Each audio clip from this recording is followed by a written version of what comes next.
السلام علیکم اسٹوڈینٹس، آج ہم اپنا ایک نیو کورس شروع کرنے جا رہے ہیں۔ آج ہم پڑھیں گے پبلک انٹرنیشنل لا یعنی PSC 401 سٹارٹ کریں گے۔ اس میں ہم کچھ لا کے متعلق ہم اس میں پڑھیں گے کہ ہمارا پبلک انٹرنیشنل لا جو وہ کیا ہوتا ہے۔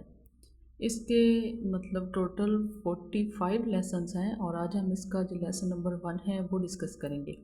تو آج ہم اس میں پڑھیں گے انٹروڈکشن ٹو انٹرنیشنل لا، یعنی انٹرنیشنل لا جو ہے اس کا ہم تعارف پڑھیں گے کہ وہ کیا ہوتا ہے، اس کی اقسام کتنی ہوتی ہیں یا پھر ہم اس کی امپلیمنٹیشن کیسے ہوتی ہے۔ تو انٹرنیشنل لا جو ہے یہ ہوتا کیا ہے؟ International law set of rules یعنی قواعد اور ضوابط کے اس مجموعے پر مشتمل ہے جو سوورین اسٹیٹس یعنی ایسی ریاستیں جو خود مختار ہوتی ہیں ان کے درمیان کے تعلقات کو چلاتا ہے، اور اسے 2 حصوں میں تقسیم کیا جاتا ہے، یعنی پبلک انٹرنیشنل لا اور پرائیویٹ انٹرنیشنل لا۔ ان دونوں کے درمیان فرق ہمیشہ واضح رکھا جاتا ہے۔ پبلک انٹرنیشنل لا کیا ہوتا ہے؟ پبلک انٹرنیشنل جو لا ہے یہ ریاستوں کی تمام سرگرمیوں کا احاطہ کرتا ہے اور اس کا تعلق ریاستوں کے درمیانی قوانین سے ہوتا ہے۔ فار ایگزامپل جیسے لاز آف دی سی یعنی سمندری قوانین، ہماری آؤٹر اسپیس یعنی ہمارے خلائی قوانین، ہماری سول ایویشن اور ہمارے پوسٹل جو سروسز ہوتے ہیں اس کے لیے پبلک انٹرنیشنل لا یوز کیا جاتا ہے۔ اب پرائیویٹ انٹرنیشنل لا کیا ہوتا ہے؟ اسے ہم اکثر کنفلکٹ آف لاز بھی کہتے ہیں۔ اس کا تعلق مختلف جو اسٹیٹس ہوتی ہیں اس کے انڈیویجول سے ہوتا ہے، یعنی افراد کے درمیان کے جو تعلقات ہوتے ہیں ان پہ یہ پرائیویٹ انٹرنیشنل لا یوز ہوتا ہے۔ فار ایگزامپل جیسے مطلب ڈائیورس کے پرابلمس ہوتے ہیں یا پھر 2 مختلف جو کنٹریز ہیں ان کے شہری کے درمیان یہ جو ٹریڈ ہوتی ہے اس کے کنفلکٹس وغیرہ کو سولو کرنے کے لیے یہ پرائیویٹ انٹرنیشنل لا جو ہے یہ یوز کیا جاتا ہے۔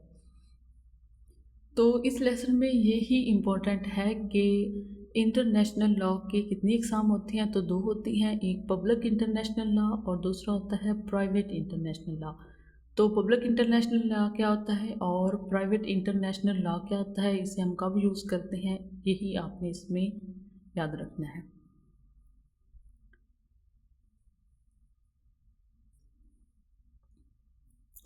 آگے ہم بات کرتے ہیں کہ انٹرنیشنل لا جو ہے یہ ایک ایسا سسٹم ہے یا ایسا نظام ہے جس کے بغیر یہ باہمی جو انحصار والی دنیا ہے قانونی حدود میں رہ کر کام نہیں کر سکتی۔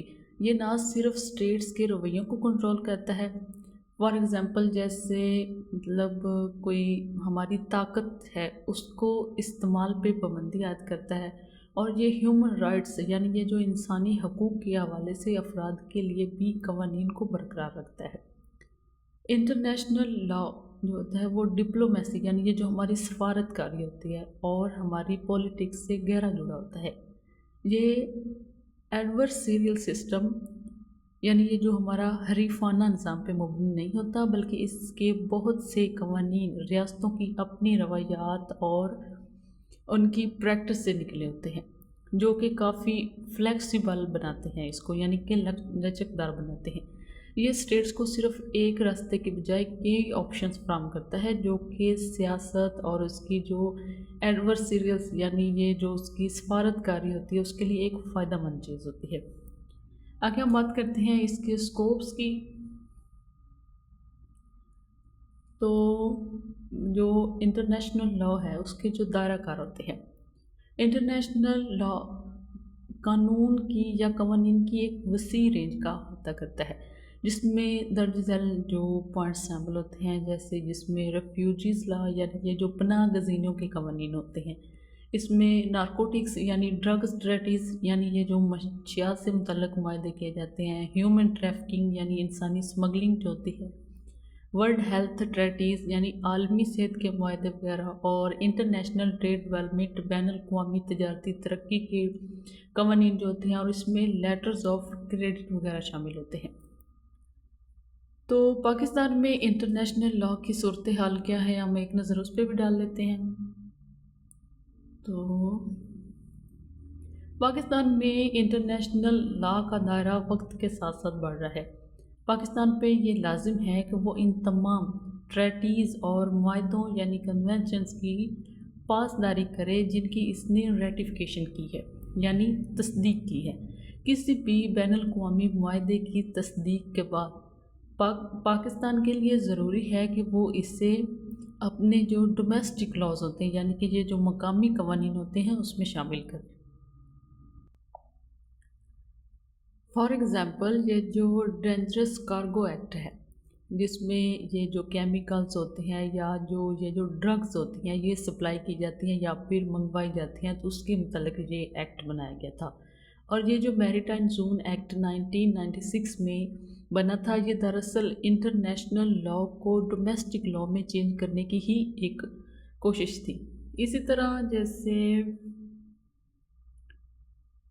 یہ جو U N convention of law on law of the sea یعنی کہ یہ جو ہمارے سمندر کے متعلق جو یو این کنونشنز بنائی گئی تھی اس کی پاسداری کرنا اور اس کو اپنے ڈومیسٹک لاز میں شامل کرنا یہ بھی اسی کی ایک ہی مثال ہے۔ فار ایگزامپل جیسا کہ مطلب یہ جو لاز بنائے گئے تھے یہ طے کرتے ہیں کہ پاکستان کے حصے میں کتنا سمندر آتا ہے یا کس حد تک وہ سمندر کو یوز کر سکتے ہیں یا اس میں سے وہ مچھلیاں وغیرہ پکڑ سکتے ہیں۔ اور اگر کوئی دوسرا یا کوئی غیر شخص آتا ہے اس حدود کے اندر اور آ کے وہاں سے مچھلیاں وغیرہ پکڑتا ہے تو پاکستان کے پاس اگر کوئی قانون ہوگا اس کی مطلب خلاف ایکشن لینے کے لیے تو بھی وہ اس کو پکڑے گا یا اس کو سزا دے گا۔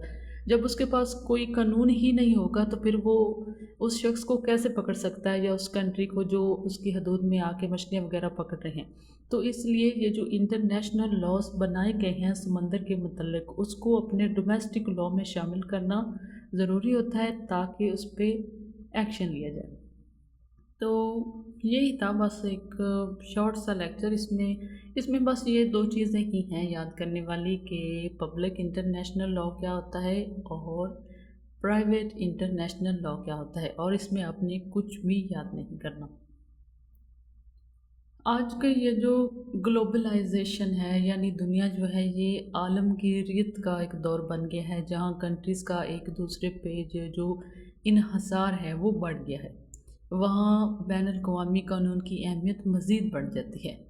اسٹیٹ سوورینٹی یعنی یہ جو ریاستی خود مختاری ہوتی ہے اس جیسے تصورات اس کی راہ میں رکاوٹ بنتے ہیں، اور انٹرنیشنل لیول پر یہ جو ہماری مقامی عدالتوں جیسا کوئی سخت امپلیمنٹیشن ٹول جو ہے وہ موجود نہیں ہے۔ پھر بھی سنیکشنز یعنی کہ جو پابندیاں ہوتی ہیں جیسے یہ ٹریڈ امبارگوز یہ تجارتی پابندی یا پھر ڈپلومیٹک کٹ آفس یعنی کہ جو سفارتی تعلقات کا خاتمہ ہوتا ہے اس کے ذریعے عمل درآمد یقینی بنایا جاتا ہے۔